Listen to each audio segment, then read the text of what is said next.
Dapatkah seseorang bernafas ketika berenang di dalam air? Dan mengapa tubuh perlu bernafas?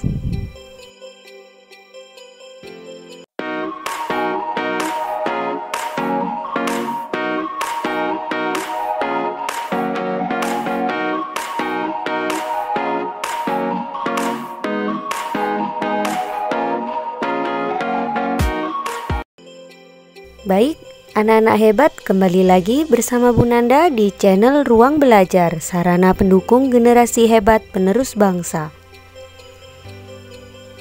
Pada video kali ini kita akan belajar tentang sistem pernafasan manusia. Tujuan pembelajaran kita hari ini yang pertama, memahami pengertian bernafas. Yang kedua, memahami organ apa saja dalam sistem pernafasan kita dan menjelaskan mekanisme pernafasan pada manusia. Kemudian, apa itu bernafas? Bernafas adalah proses pengambilan oksigen dari udara untuk proses oksidasi biologi serta pengeluaran karbon dioksida dan air sebagai sisa hasil oksidasi. Energi yang dihasilkan dari oksidasi biologi digunakan untuk aktivitas sehari-hari. Nah, bagaimana dengan reaksi oksidasi biologisnya? Bisa kalian lihat pada layar bahwa reaksi oksidasi biologis adalah C6H12O6 atau glukosa, gula ya, ditambah dengan oksigen O2 akan menjadi karbon dioksida CO2 dan air H2O serta energi. Baik, sekarang kita masuk ke dalam organ-organ penyusun sistem pernafasan.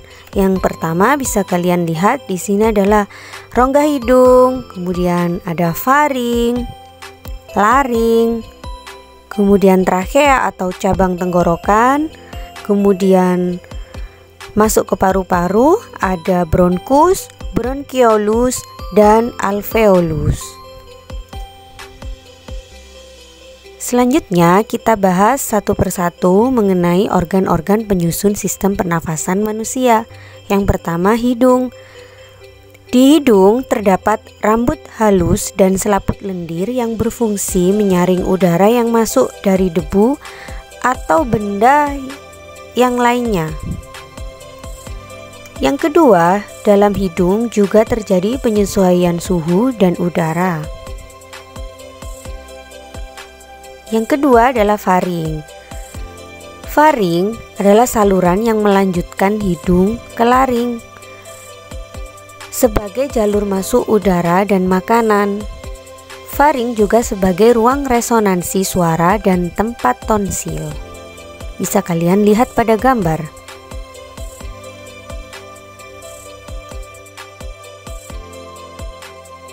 Setelah faring ada laring, yaitu pangkal tenggorokan yang merupakan bagian atas tenggorokan dan tersusun atas katup.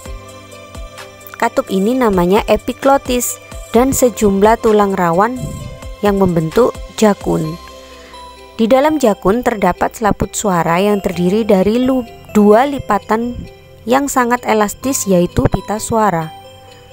Katup epiglotis itu sendiri berfungsi untuk menutup laring sewaktu menelan makanan atau minuman. Oke, selanjutnya trakea atau batang tenggorokan. Trakea terdiri dari tulang-tulang rawan yang berfungsi melindungi trakea dan membuatnya dapat tegak tetapi tetap lentur. Nah, di dalamnya terdapat rambut getar yang berfungsi menahan dan mengeluarkan kotoran yang ikut masuk bersama udara agar tidak masuk ke paru-paru. Bisa kalian lihat pada gambar trakea itu yang ini ya.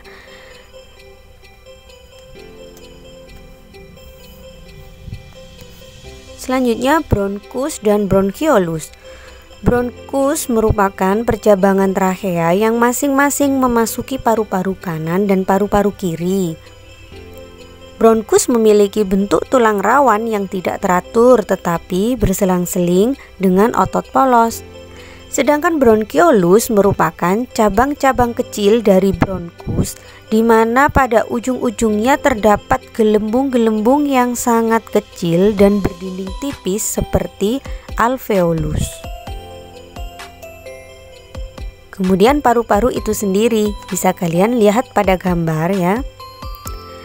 Paru-paru itu terdiri atas paru-paru kanan dan paru-paru kiri, di mana paru-paru kanan ada 3 lobus dan paru-paru kiri ada 2 lobus. Selaput pembungkus paru-paru adalah pleura yang fungsinya melindungi paru-paru ketika mengembang dan mengempis. Di dalam paru-paru terdapat alveolus yang berfungsi sebagai tempat pertukaran gas oksigen dan karbon dioksida. Sekarang kita masuk ke mekanisme pernafasan manusia. Saat bernafas ada 2 mekanisme. Yang pertama saat menghirup udara atau nama lainnya inspirasi atau inhalasi, kemudian mengembuskan udara yang kata lainnya ekspirasi atau ekshalasi. Untuk jenis pernafasan itu sendiri terbagi atas 2 jenis, yaitu pernafasan dada yang melibatkan tulang-tulang rusuk, kemudian pernafasan perut yang melibatkan otot diafragma. Yang kita bahas pertama adalah pernafasan dada atau pernafasan tulang rusuk. Bisa kalian lihat pada gambar, pada fase inspirasi saat udara masuk, maka otot-otot antar tulang rusuk melakukan kontraksi sehingga paru-paru mengembang, kemudian tulang rusuk terangkat dan udara masuk. Ketika fase ekspirasi, otot-otot tulang rusuk melakukan relaksasi, kemudian rongga dada mengempis dan udara keluar.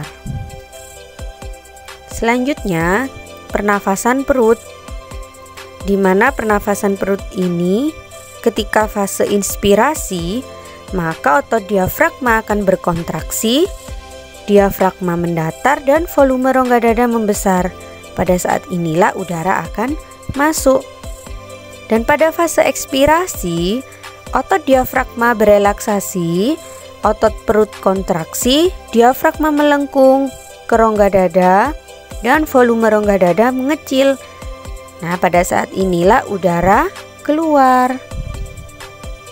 Baik anak-anak hebat, mengapa bernafas melalui hidung lebih baik daripada melalui mulut?